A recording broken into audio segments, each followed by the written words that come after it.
So this year I really decided to learn how to draw figures.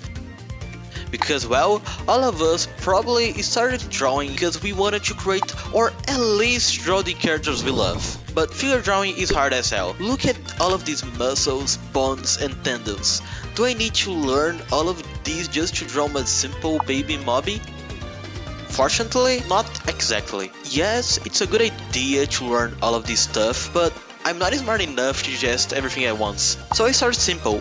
I learned how to draw characters with boxes, and for a while now, I've been studying and practicing gesture drawing. So, to test my knowledge, I decided to make this video explaining everything I've learned about gesture, covering concepts like the line of action, meshes and more, along with some homework and additional resources at the end of the video.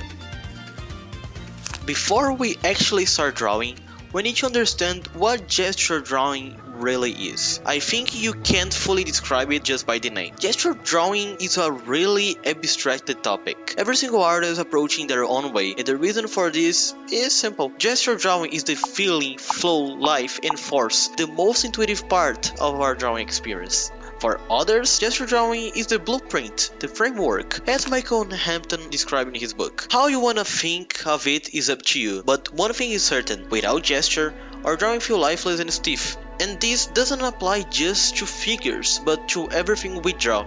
To understand gesture drawing, we first need to understand the major masses.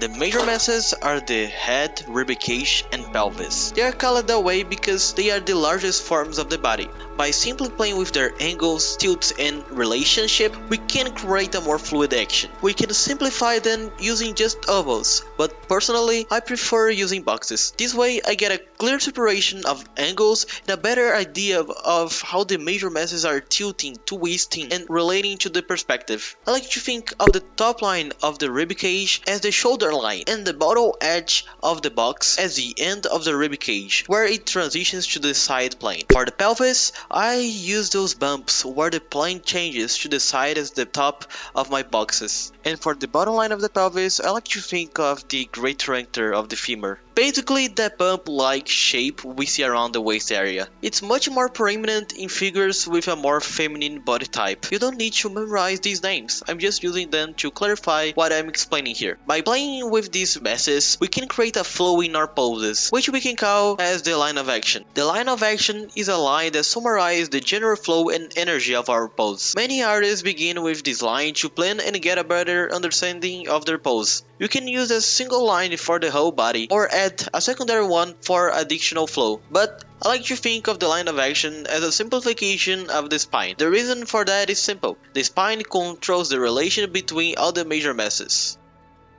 Oh wait, this drawing doesn't look right, something feels really weird. The reason is, if we take a look at the spine, we can see that it flows an S curve. If we observe the human figure closely, we cannot notice it's really hard to find a perfectly symmetrical shape.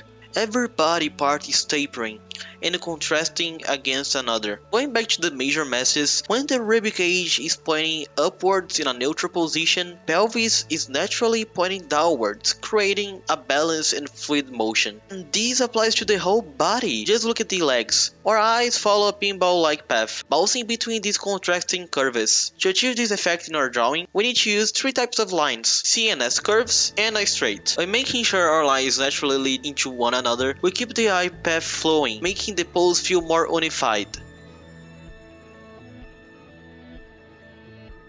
For our poses to feel grounded and not like they are about to fall over, we need to understand the center of gravity. The center of gravity is an imaginary line that describes how a pose balances its weight. Most of the time, this balance is found in the waving-bearing leg, right at the knee. To locate the center of gravity, we need to analyze the relation between the masses and limbs to understand how weight is distributed. The more unbalanced a pose is, the more dynamic and action-packed we feel. We also can think of a triangle knee to knee. The more distorted, more in action will be. As for more natural the triangle, more balance. When drawing, try to think about or even act it out the pose to see if it actually feels natural to hold. An unbalanced pose is not necessarily bad or good. It all just depends on your pose. To make good poses, we can ignore design principles and an understanding of the figure. So, to create an appealing composition for our poses, we should apply this simple versus complex principle to add contrast, creating areas of interest as well as areas of rest for the eyes. But to make better design choices, we need a good understanding of the figure. Studying muscles and the skeleton will be really helpful to know what to simplify and what to keep complex. That's the reason I don't recommend spending too much time only practicing and studying gesture. I think by just practicing gesture drawing will kinda limit your learning in the long run. What is the point of knowing how to plan a pose if you can't finish? You can always practice gesture drawing alongside other studies. As a warm-up, for example, even just 5 to 10 minutes a day will be great. And if you feel stuck or want to improve, you can always go back and focus on it. Remember, art is cyclic. To improve in one area, sometimes you need to take a step back and practice other concepts. What you're looking for to get better at figure drawing. For example, sometimes it's what is lacking on your perspective knowledge.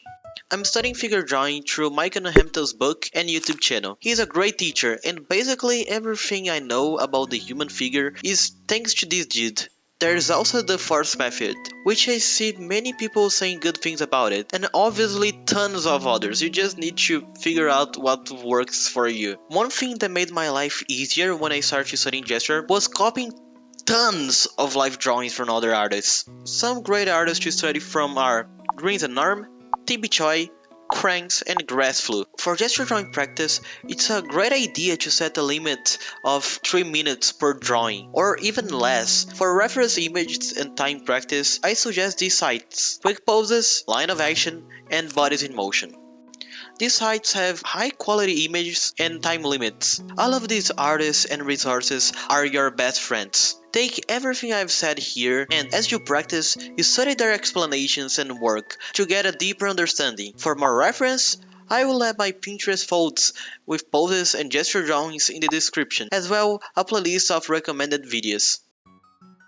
Now that you have all of this doubting information and the tools you need, it's time to practice. So find a mentor whose approach resonates with you, as also 2 or 3 different artists, and copy their drawings. Pay attention to the principles I mentioned here, as well with the approach you are studying from. If you can find an artist you really like, study animations, especially action sequences. Now, deconstruct and copy at least 30 drawings. They don't need to be polished, you just need to capture the movement. Let's do the same with photos. Choose 5 good poses, deconstruct them, and draw each one at least 3 times. Set a maximum time limit of 3 minutes per drawing. Every time you finish a drawing, analyze it and make adjustments in your next drawing. Maybe you correct a mistake from the previous drawing, or maybe you exaggerate the pose more. And for the end, try to make gesture drawing a daily habit. Even if you have a busy schedule, just 5 to 10 minutes a day can make a difference. Obviously, if you have more time to practice, it's even better, but in the long run, consistency is what matters. That's the video, guys. I hope you enjoy it and learned something. I hope to see you again, and thanks for sticking around. Bye!